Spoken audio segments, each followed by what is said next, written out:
The metal felt heavier than it should have.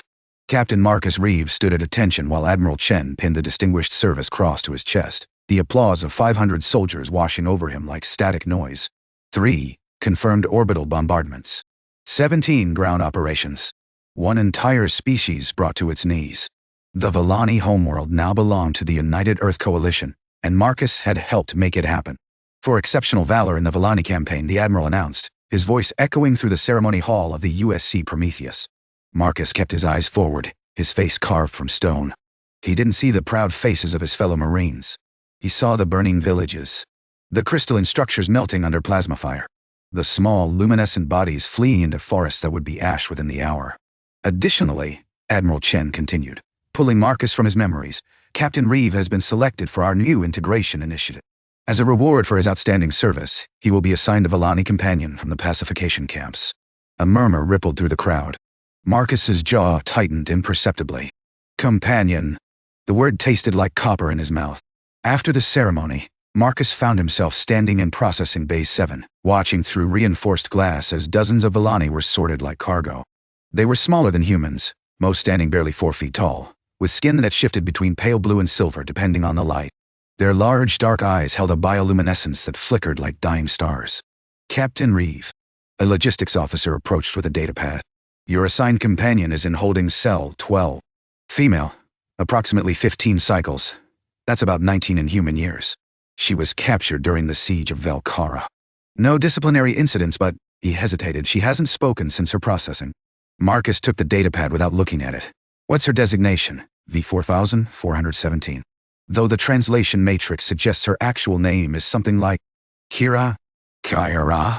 The Velanni language doesn't map cleanly to, fine. Marcus walked toward holding cell 12, his boots echoing on metal flooring. The cell was sparse. A cut. A sanitation unit. A small figure huddled in the corner, her luminescent skin dimmed to almost gray. When the door opened, she didn't look up. Marcus stood in the doorway for a long moment, studying her. She was thin, too thin, with delicate features and hair that seemed to absorb light rather than reflect it. Her hands were clasped around her knees, and he could see the faint scars where restraint cuffs had rubbed her wrists raw. I'm Captain Marcus Reeve, he said, his voice flat. You've been assigned to me. No response. You'll be quartered in my section. You'll follow military protocols. You'll stay out of the way. He paused. Do you understand? Slowly, her head lifted. Those dark eyes met his, and for a moment Marcus felt something shift in his chest. There was no fear in her gaze. No submission. Just a cold, burning hatred that he recognized intimately. He'd seen it in his own reflection once. I understand, she said, her voice barely a whisper, that you burned my world, that you killed my family, that you wear their deaths as decoration on your chest. Marcus didn't flinch. Yes. Her eyes widened slightly. She'd expected denial, perhaps, or justification. His simple admission seemed to unbalance her. Then why should I follow you anywhere? Because you don't have a choice. He turned to leave, then paused. And neither do I. The first week was silence. Kyra, he refused to call her by a number, occupied the small adjacent quarters connected to his room. She ate when food was provided, slept when the lights dimmed, and otherwise sat motionless, her gaze fixed on nothing. Marcus didn't push. He'd seen enough trauma to recognize it, even in an alien face. He went about his duties, filed his reports, attended briefings about the ongoing pacification of Velanni territory. Each meeting felt like swallowing glass. The integration initiative was praised as a humanitarian effort, giving displaced Velanni purpose, protecting them from the chaos of their collapsed society. Nobody mentioned the forced labor assignments, the breeding programs being discussed in classified channels, the systematic erasure of Velanni culture. On the 8th day, Marcus returned to his quarters to find Kyra standing at his viewport, watching the stars. Those are the Velkara nebulae, she said without turning. We believed our ancestors were born there, that when we died, our light would return to those clouds. Marcus set down his gear. What do you believe now? That your species is efficient at destroying faith along with everything else? He moved to stand beside her, careful to maintain distance. I didn't choose this assignment, but you chose everything that led to it. Her luminescence flickered, a pale blue pulse that he'd learned indicated strong emotion. You chose to invade, to burn, to take. I was following orders. So were the soldiers who executed my mother. Marcus had no response to that. They stood in silence, Two enemies forced into proximity, the gulf between them measured in ash and blood. "What do you want from me?" Kyra finally asked. "What is a companion supposed to do?" "I don't know," Marcus admitted. "I didn't ask for this. Any of it." For the first time, something other than hatred flickered in her eyes. Confusion, perhaps. Or the beginning of curiosity. "Then we are both prisoners," she said quietly. "Yes." Marcus turned away from the viewport. "We are." The Prometheus was reassigned to the outer frontier 3 weeks later, officially for patrol duty, unofficially because someone in command had decided that frontline veterans needed rotation. Marcus suspected it had more to do with the growing rumors of a Velanni resistance movement. Command wanted their decorated captains visible, a reminder of humanity's victory. "Combat drill in 40 minutes, Marcus announced, pausing at Kyra's door. "You can stay here or come to the observation deck. Your choice." She'd been given more freedom over the past weeks, not out of generosity but because Marcus simply didn't have the energy to enforce constant confinement. She'd proven non-threatening, at least in the physical sense. Her words still cut like plasma blades. "Why would I want to watch your soldiers practice killing my people? We're drilling against simulated Korvax hostiles. Not Velanni." Kyra's head tilted. A gesture he'd learned indicated consideration. "The Korvax? They're allied with the coalition. Politics change." Marcus shrugged. "Command wants us ready for anything." She rose slowly, her movement graceful despite weeks of confinement. "I will watch." The observation deck overlooked the main training bay, where 24 Marines ran through close-quarters combat scenarios. Marcus stood with his arms crossed, eyes tracking each movement, mentally noting areas for improvement. Kyra watched silently for several minutes before speaking. "Your soldiers rely too heavily on strength." Marcus glanced at her. "Excuse me? They use force to compensate for poor positioning. That one," she pointed at Sergeant Torres, "telegraphs every strike. And your lieutenant leaves her left side exposed when she pivots. You know combat? I know survival." Kyra's voice was flat. "When your people invaded Velkara, those who couldn't read an enemy's movements died first." Marcus was quiet for a moment. "What would you suggest? Teach them to observe before acting. To find the weakness before committing to the attack." She paused. "It's how we fought your soldiers. We couldn't match your strength, so we learned your patterns. Is that an offer to help train them?" Kyra's luminescence pulsed sharp violet. Offense, he thought, or maybe dark amusement. "I'm offering nothing." "You asked a question." I answered. But later that week, when Marcus adjusted the training protocols to emphasize observation and pattern recognition, he caught Kyra watching the drills with something almost like interest. Progress came in fragments. Marcus started leaving tactical manuals in the shared space, ostensibly for his own review, but placed where Kyra could easily access them. She never acknowledged them, but he noticed the data cards being returned in slightly different positions. She began eating meals at the small table instead of in her quarters.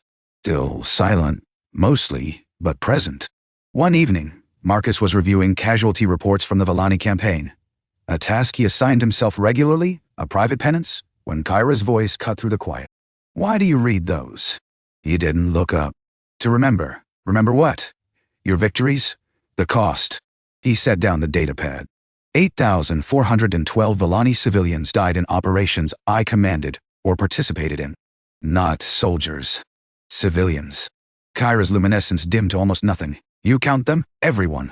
She was silent for a long moment. "Why?" "Because someone should."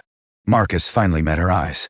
"Because if I don't remember them, they become statistics, numbers in a report. And that's how it starts, how you stop seeing people as people. But you still fought, still killed. Yes, knowing what you were doing, at first, no. I believe the propaganda. Velanni were aggressors, we were told. Your expansion threatened human colonies. By the time I understood the truth," he exhaled slowly, "I was in too deep. And I was afraid." "Afraid of what?" "Your own command. Of what I'd become if I admitted I'd been wrong." Marcus shook his head. It was easier to keep following orders. To tell myself I was protecting my own people. That the ends justified the means. Kyra stared at him for a long time, her expression unreadable. Then slowly, she rose and returned to her quarters without a word. But the next morning, she sat across from him at breakfast and spoke first. "My mother's name was Velsira. She taught children in our learning center. Mathematics mostly. She always said numbers were the universe's only honest language." Marcus set down his coffee. "I'm sorry for her death." "Sorry changes nothing." "No, it doesn't." He held her gaze. "But I mean it anyway. For the first time, Kyra's expression softened. Just barely, just for a moment. I know. The call to action came during a routine patrol near Korvac's space. Multiple distress signals detected, the ship's AI announced. Origin. Civilian transport vessel Meridian's Hope. They're reporting engine failure and hostile contacts. Admiral Chen's voice crackled through the comm. All units, stand by. Korvac's territory is politically sensitive. We need confirmation before— Sir, the hostiles are firing on the transport, the tactical officer interrupted. They're not Korvacs. Ship profiles suggest raiders, probably Syndicate. Syndicate ships shouldn't be this far out. Chen's voice was tense. Captain Reeve, take a strike team and investigate. Protect the transport if possible, but do not engage unless fired upon. Marcus was moving before the order finished. Understood. Strike team, gear up. 5 minutes. Kyra caught his arm as he passed her. The first time she'd voluntarily touched him. The Meridian's Hope. That's a refugee transport. Mixed species. There are Velanni on that ship. I know. Marcus met her eyes. I'll bring them back. Something complicated moved across her face. Why would you? Because it's the right thing to do. He gently freed his arm. Stay in our quarters. Lock the door. I'm not afraid. I know you're not. But I am. He was already moving. For you. The mission was chaos. Marcus and his team boarded the Meridian's Hope to find Syndicate raiders systematically executing passengers. The transport's crew had barricaded themselves in engineering, buying time with makeshift defenses. Clear the corridors, Marcus ordered, his voice cold and precise. Non-lethal on passengers, lethal on hostiles. Move. The fighting was brutal and close. Marcus moved through the ship like a machine, years of training and combat experience translating into fluid, deadly efficiency. But each Syndicate raider he put down, he found himself checking faces, searching for luminescent skin among the victims. He found them in Cargo Bay 3 Torre. 12 Velanni, huddled behind shipping containers. Women, children, elderly. Their skin flickered with terror, their eyes reflecting human-shaped nightmares. Marcus held up his hands, weapon lowered. I'm not going to hurt you. I'm here to help. One of the Velanni, an older female with scarred luminescence, stepped forward. Why would a human soldier help us? Your people destroyed our world. I know. Marcus felt the weight of every report he'd read, every name he'd memorized. But you're civilians. And you're under my protection now. Behind him, Sergeant Torres appeared. Captain, the ship is secured. Raiders are neutralized. Get medical teams to Cargo Bay 3. Velanni survivors need treatment. Torres hesitated, glancing at the huddled aliens.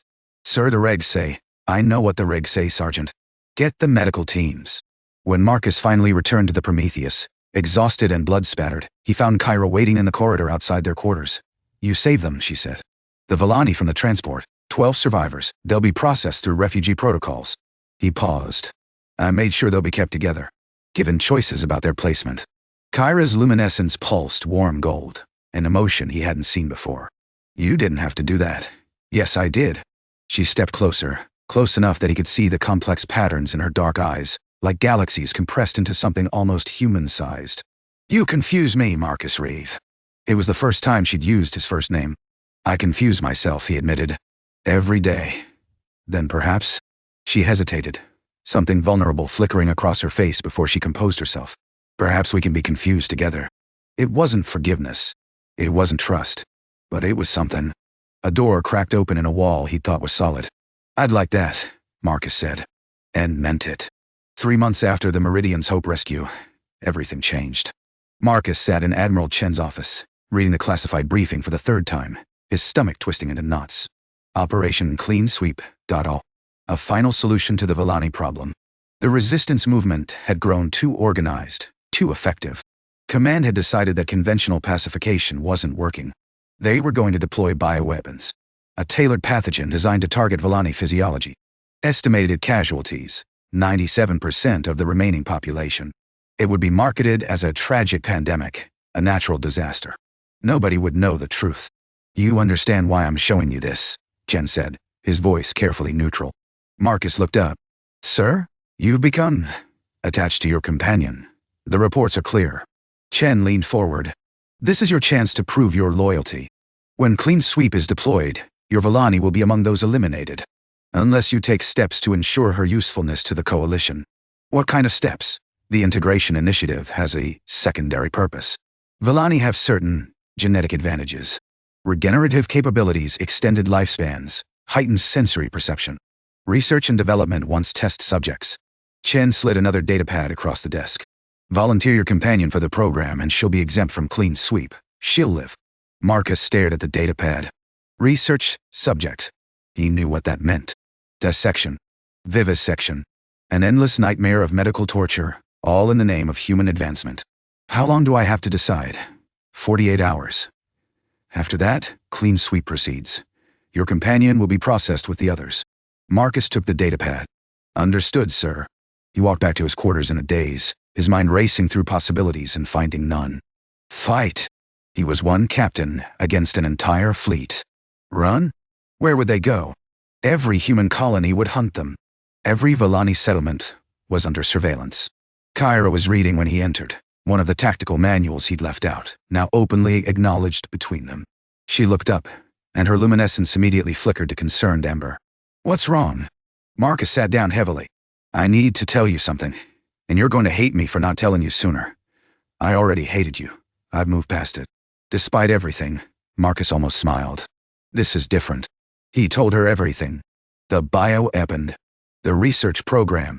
The choice that wasn't really a choice. Kyra listened in silence, her luminescence cycling through colors he'd never seen, purple to red to something dark and impossible. When he finished, she stood and walked to the viewport, her back to him. How long have you known about the bioweapon? I just found out. I swear, Kyra, I believe you. She turned. But you knew about the research program, the secondary purpose of companions. Marcus closed his eyes. I suspected. I didn't want to confirm it. Cowardice. Yes. And now you have 48 hours to choose between watching me die slowly in a laboratory or watching my entire species die quickly in a plague. Her voice was flat, clinical. What will you choose, Marcus? He stood, crossing to stand beside her at the viewport. Outside, the stars burned cold and indifferent. Neither. Neither isn't an option. Then I'll make it one. He turned to face her. I'm going to get you out. You and as many Velanni as I can reach. Kyra's luminescence flickered wildly. That's suicide. You'll be court-martialed, executed, probably. Your career. Your life. Everything you've built was built on corpses and lies. Marcus shook his head. I'm done, Kyra. I've been done for a long time. I just needed a reason to stop running from it. She stared at him, those galaxy-dark eyes searching his face for deception and finding none. Why? Why risk everything for people who aren't your own? Because you are my own. The words came out before he could stop them. You. The survivors on the Meridian's hope. Every Velanni I've ever looked in the eye and seen a person staring back. He took a breath, because I've spent 3 months learning who you are. Watching you read my tactical manuals and pretend you weren't. Listening to you correct my training protocols. Eating breakfast across from someone who should hate me, and watching that hate turn into something else. Something else, Kyra repeated quietly. I don't know what I could call it, but I know I can't watch you die. Not for research. Not for a plague. Not for anything. The silence stretched between them. Then Kyra did something unexpected. She laughed. It was a strange sound, musical and broken and utterly foreign. Marcus had never heard a Velanni laugh before. My people have a concept, she said, still half laughing, half something else. Valkyra. It means, the one who sees your light. She shook her head. I never understood it. I thought it was romantic poetry, nothing more. But standing here, watching a human soldier throw away everything for me. Ah. Her luminescence pulsed warm gold. I think I understand now. Kyra, shut up. She stepped closer, close enough that he could feel the faint warmth of her bioluminescence. I'm going to help you plan this. We're going to save my people. And if we die trying... She reached up, her hand resting against his chest. At least I'll die beside my Valkyra. I don't speak Velanni. No, Dole. She almost smiled. But you're learning. The next 46 hours were a blur of planning, recruiting, and barely controlled panic. Marcus reached out to soldiers he trusted, those who'd shown doubt, who'd questioned orders, who'd looked away during the worst of the campaign. He was careful, surgical. One wrong word would end everything. In the end, he had 12. 12 soldiers willing to commit treason to prevent genocide. It wasn't enough, but it would have to be. Kyra worked the other side, reaching out to Velanni networks through channels Marcus hadn't known existed. The companions weren't as isolated as Command believed. They had been communicating, Organizing, waiting. The refugee camps on Titan 7, she reported during one of their midnight planning sessions. 3,000 Velanni. If we can disable the orbital defenses, resistance ships can extract them. What about the companion program participants? There are almost 200 spread across the fleet. Leave that to us. Kyra's expression was grim. We've been planning our own liberation for months. We just needed a distraction. I can provide that. I know. She touched his hand, a gesture that had become familiar over weeks of working together, planning together, existing together. Marcus, when this starts, I need you to promise me something. What? If it goes wrong, if they catch us, don't let them take me alive. Her luminescence flickered dark blue. The research program. I've heard stories from companions who escaped early facilities. I'd rather die than... It won't come to that. Promise me. Marcus held her gaze. I promise. He meant it as a vow. He prayed he'd never have to keep it. The plan was elegant in its simplicity, controlled chaos. At 400 hours, Marcus triggered a false alarm in the Prometheus's reactor core. As damage control teams scrambled, his 12 rebels moved through the ship, disabling security systems and freeing companion-class Velanni from their quarters. Kyra led them to the shuttle bay while Marcus made his way to the communications array. Admiral Chen, this is Captain Reeve. His voice was calm, professional, the voice of a decorated officer. We have a situation developing on the lower decks. Request you lock down command and await my report. Reeve, what's going on down there? Possible reactor breach, sir. I'm investigating personally. It bought them 7 minutes.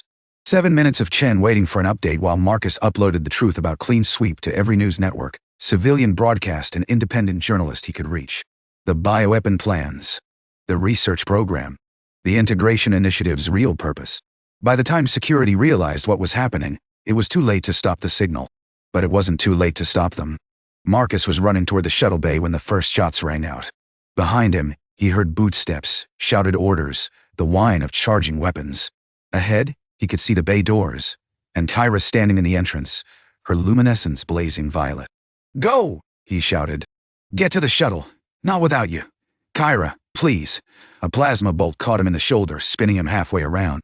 He stumbled, caught himself, kept moving. Another bolt grazed his ribs. The pain was distant, unimportant. Kyra ran toward him, ignoring the firefight, ignoring everything.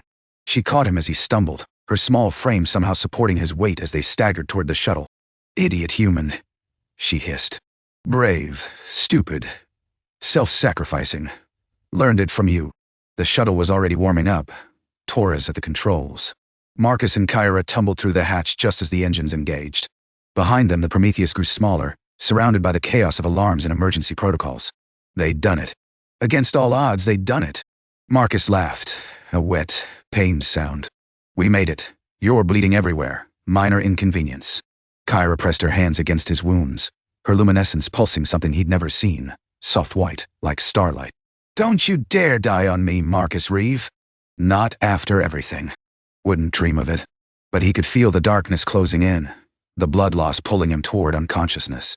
He fought it, forcing his eyes to stay open, to stay focused on her face. The broadcasts. They went out. Every major network, every independent station. The entire galaxy knows what the Coalition planned. She was crying, he realized. Clear tears that caught her bioluminescence and glowed like diamonds. You did it. You saved us. We did it. He reached up, his blood-slicked hand finding her cheek. Together. She leaned into his touch, her own hand covering his. Valkyra, she whispered. My Valkyra. The darkness won. Marcus woke in a place he didn't recognize. Soft light. The smell of something organic, growing. A warmth against his side that he identified, before opening his eyes, as Kyra. You're awake. Her voice was rough, relieved. 4 days. I was beginning to worry. He turned his head, finding her face, inches from his. She looked exhausted, but her luminescence was that warm gold he'd learned to recognize. Where are we? Velsari. The Resistance headquarters. She helped him sit up, her hands gentle against his bandaged wounds. The broadcasts worked. Coalition colonies are demanding investigations. 3 admirals have already been arrested. Clean Sweep has been suspended pending inquiry. Marcus processed this slowly, and the Velanni, safe. Most of them. The companion evacuations went better than expected. She paused, The Resistance leadership wants to meet you. The human who defected to save us.